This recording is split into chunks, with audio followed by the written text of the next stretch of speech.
সমন্বয়ক তাদেরকে তুলে ডিবি অফিসে নিয়ে গিয়ে একটা যে নাটক তৈরি করা হয়েছে, সেই নাটকের যে বিষয়টা সেটা আপনারা নিজেরাই সবাই জানেন। আমি সেটাকে রিপিট করতে চাই না।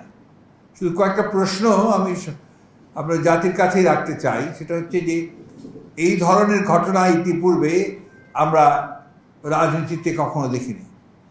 আমরা দেখিনি যে ডিবি অফিসে বসেই সেই আটককৃত ছাত্রদেরকে যারা তুলে নিয়ে যাওয়া হয়েছে তাদেরকে দিয়ে একটা বক্তব্য বিবৃতি প্রচার করানো হয়েছে, যেটা সম্পূর্ণভাবে ওই ছাত্রদের কেউই আপনার সেটা গ্রহণ করেননি। আপনার ছাত্র যারা আন্দোলন করছেন তারা কেউ গ্রহণ করেননি।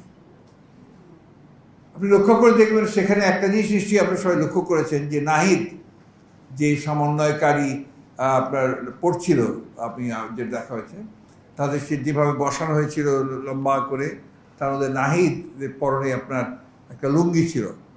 সেটাকে ঢেকে রাখার জন্য একটা খবরের কাগজ লম্বা করে পেতে দেওয়া হয়েছে। সেই খবরের কাগজের উপরে সে ওই বক্তব্যটা পড়ছিল এবং তাদের যে ফেসিয়াল যে এক্সপ্রেশন, বডি ল্যাঙ্গুয়েজ যা ছিল, তারপরে পরিষ্কার করে বোঝা যায় যে তাদের উপর একটা প্রচণ্ড নির্যাতন, চাপ সৃষ্টি করে তাদেরকে এই বক্তব্যটা তাদেরকে দেওয়া হয়েছে। এবং আমি যেটা আপনার পরবর্তীকালে লক্ষ্য করলাম যে তাদের অভিভাবক কিছু আমি জানি না তারা কতজন অভিভাবক, তাদেরকেও একইভাবে চাপ সৃষ্টি করে তাদেরকে কিছু বক্তব্য দেওয়া হয়েছে। এবং আপনারা জানেন যে একটা খাবার নাটক করা হয়েছে, ডাইনিং টেবিলে বসে একটা খাওয়ার নাটক তৈরি করা হয়েছে।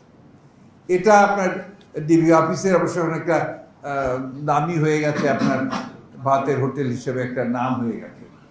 তো এগুলো কখন কোন কনে হয়, যখন আপনার এক ধরনের ব্যাংক্রাফসি যখন আপনার সেই প্রতিষ্ঠানের এবং সরকারের মধ্যে এসে পড়ে।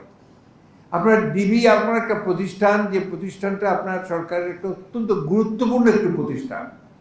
সেই প্রতিষ্ঠানে একমাত্র দায়িত্ব কি শুধুমাত্র আপনার যারা আন্দোলন করছে, যারা গণতন্ত্রের জন্য সংগ্রাম করছে অথবা তাদের অধিকারের জন্য সংগ্রাম করছে তাদেরকে গ্রেফতার করে তাদেরকে নির্যাতন করা এবং তাদেরকে নিয়ে এই সমস্ত নাটক তৈরি করা? নিশ্চয়ই না। ডিবির আপনার সুনির্দিষ্ট দায়িত্ব, টার্মস অফ রেফারেন্স আছে তাদের কাজের, এবং সেটা সরকারি নির্দিষ্ট করেন, সেই দায়িত্বগুলো তাদেরকে পালন করতে হয়। এখানে এই ধরনের একটা নাটক, একটা তামাশা তৈরি করে তারা গোটা জাতিকে আপনার, আমি মনে করি যে গোটা জাতিকেই তারা ছোট করেছে, একটা মস্করা সৃষ্টি করেছে। এবং যার শেষ পর্যন্ত হাইকোর্টের যে মন্তব্য, সেই মন্তব্য আপনারা শুনেছেন। হাইকোর্টের পরিষ্কার করে মন্তব্য করেছে যে এটা একটা জাতির সঙ্গে মস্করা করা হয়েছে। এরপরে তো আর কিছু থাকা উচিত না। এটাই খুবই পরিষ্কার বোঝা যায় যে আজকে এই ছাত্রদের নেতৃত্বকে আপনার এইভাবে হেয় প্রতিপন্ন করার জন্য, তাদের যে মিথ্যা প্রচারণা চালিয়ে আন্দোলনকে দমিয়ে রাখার জন্য এই ধরনের একটা অসৎ একটা উপায় তারা সম্বল করেছে।